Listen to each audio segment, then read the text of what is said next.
I'm Caroline, 22. The sunlight filters through the blinds, casting a warm glow on the floor of my friend's living room. I'm lying on the couch, the remnants of a spare blanket tangled around me. The smell of burnt toast lingers in the air, a strange contrast to the silence that surrounds me. My phone, sitting on the coffee table, buzzes incessantly, each vibration like a jolt to my heart. I glance at it, seeing the screen light up with missed calls, 39 of them, all from the people who told me last night that I didn't belong. Last night. The memory hits me like a wave, crashing over me with a force that takes my breath away. It was a family meeting, or so I thought. I walked into the living room, the air thick and still, like it was holding its breath. My sister, Stella, was curled up on the couch, looking every bit the picture of perfection in her designer lounge set. My parents, Mr. and Mrs. Thompson, sat on either side of her. My father, a stern-faced businessman, leaned back with his arms crossed, while my mother, a socialite who always put on a perfect smile, held a cup of tea in her trembling hands. "What's this about?" I asked, my voice sounding small in the heavy silence. Stella smiled, a smile that didn't reach her eyes. "It's about you, Caroline. Your attitude lately has been exhausting." I felt my jaw tighten. "Excuse me? I've just been quiet," I said, my voice firm. My mother chimed in, "You've been so negative, always distant and cold." My father added, "That tone, that bitterness. It's toxic." I took a deep breath, trying to keep my composure. "Is this because I said I wouldn't sign your apartment application, Stella?" Her eyes narrowed. "You could have helped, but instead you're punishing me." I looked her straight in the eye. "I'm protecting myself." And then, like a thunderclap in the stillness, she said, "You know what? No one wants you here." The room went dead silent. I watched as my mother looked down, her face pale, and my father nodded, his expression hard. Not a single word of protest. Not a shred of defense. It was as if all the years of my existence in that family had been erased in an instant. I didn't argue. I didn't scream. I just stood up, my legs feeling like lead, and walked past them. In my room, I opened my duffel bag and started packing my clothes in silence. I picked up my sketchbook, the one that held all my dreams and secrets, my laptop, and my charger. As I walked out of the house, the night air hit me like a slap in the face. It was cold, sharp, but somehow cleansing. I walked for what felt like hours, my mind a whirlwind of emotions. And then I pulled out my phone and texted Jake. He wasn't my best friend in the traditional sense, but he was the one who noticed me, who remembered how I took my coffee and how Stella always talked over me at dinner. When I knocked on his door at 9 p.m., he opened it without a word, just a look of quiet understanding in his eyes. "Come in," he said simply. "I've got leftover pizza and a spare blanket." I spent the night on his couch, the sound of the city traffic outside lulling me into a fitful sleep. For the first time in years, I felt free from the weight of my family's expectations. Now, as I sit here, watching the notifications on my phone pile up, I can't help but feel a strange sense of detachment. They're all begging me to come back, to fix their problem. But I know the truth. They don't want me back because they miss me. They need me because Stella's identity has been stolen, and I'm still listed as the emergency contact on her bank account. I scroll through the texts. "Caroline, please call us. It's urgent. Mom. Come home now. Something's wrong. Stella." I let out a long breath. For once, I'm in control. I wait, letting them sweat. I want to see how far they're willing to go. Finally, I text back, "What happened?" The response comes within seconds. "Stella's identity was stolen. The bank froze everything. They need you to verify her signature." I blink, remembering the day Stella had begged me to co-sign her account when she turned 18. I thought she trusted me, that she valued me. But now I know it was just convenience. More messages flood in. "Caroline, we don't have time for this attitude. Just get here. Dad.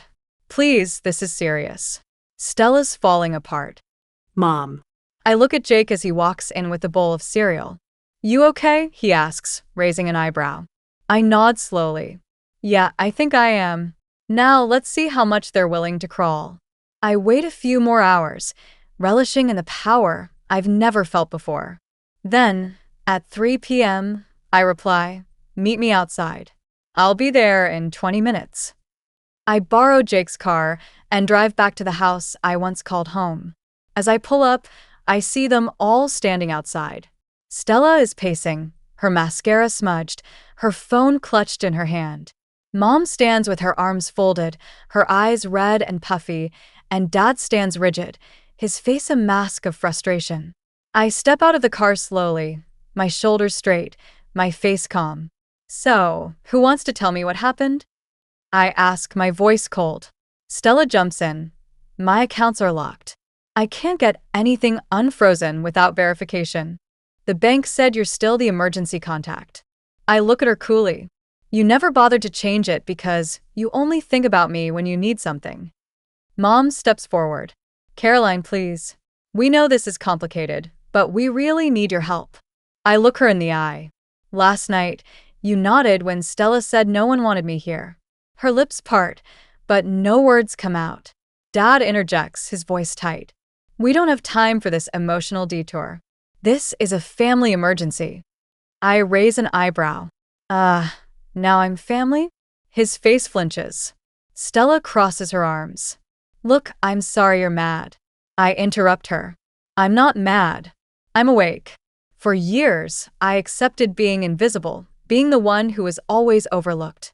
I bent over backwards to please you all, but you never saw me. Mom says, her voice shaking, no one's perfect. I reply, but some people are cruel and others stand by and let it happen. I take a step closer. You want me to go to the bank to verify my name? To save Stella from a mess she probably caused? Fine, but I want something first. I want a public apology. I want each of you to admit how you've treated me and thank me sincerely for helping. Dad's jaw clenches. Money? Is that it? I laugh, a cold, sharp laugh. No, not money. I want the truth. I turn to leave, but Mom grabs my arm. Please, can't we handle this privately? I shake my head. You humiliated me publicly. So now you own it publicly. I get back in the car and start the engine. Just then, my phone buzzes. It's a message from Dad in the family group chat. We need to talk about how we've treated Caroline. Then Mom follows up and finally, Stella, I'm sorry for what I said. I didn't mean it. I was cruel. Thank you for helping anyway. I read them all and send a thumbs up emoji. I don't promise to help. I just acknowledge their words. I don't go to the bank right away. I let them sit in their helplessness for a few more days. By Friday, the texts are even more frantic. Caroline, we're losing time. Please go to the bank. Dad, we're being charged fees. Stella's credit might be ruined. Mom, you're really going to let me drown for one sentence? Stella. I reply, you didn't drown because of one sentence. You drowned because you built your raft out of everyone else's silence. I just stepped off. A few hours later, I get a voicemail from Dad. His voice is defeated. We understand. You don't owe us anything. But if you do this, we'll never forget it. We'll make it right somehow. I open the family group chat and type, you'll figure it out. You always do without me. On Saturday morning, I wake up to the gentle sunlight on my face and the quiet buzz of a phone with no missed calls. I sit up, stretch, and breathe deeply. Jake has left for work, leaving a sticky note on the fridge with a doodle of a smiling sun and a message. Help yourself to the cereal. You survived Hell Week. I smile, a real smile. For the first time in my life, I'm free. I look at the bank alert on my phone. Emergency contact authorization expired. New user added to account. I delete it without a second thought. I step out onto the balcony, wrapped in the blanket, sipping instant coffee from a chipped mug. The city below is alive with activity, and I feel a sense of peace wash over me. I don't need revenge. I just need to live well without them. I think about the girl I used to be, the one who was always trying to fit in, and I whisper to her, you don't have to earn love. You just have to leave when it's not real. That afternoon, I submit my application for an artist residency program in Seattle. There's no one to talk me out of it this time. As I curl up on the couch that night, I realize that in walking away, I've found myself.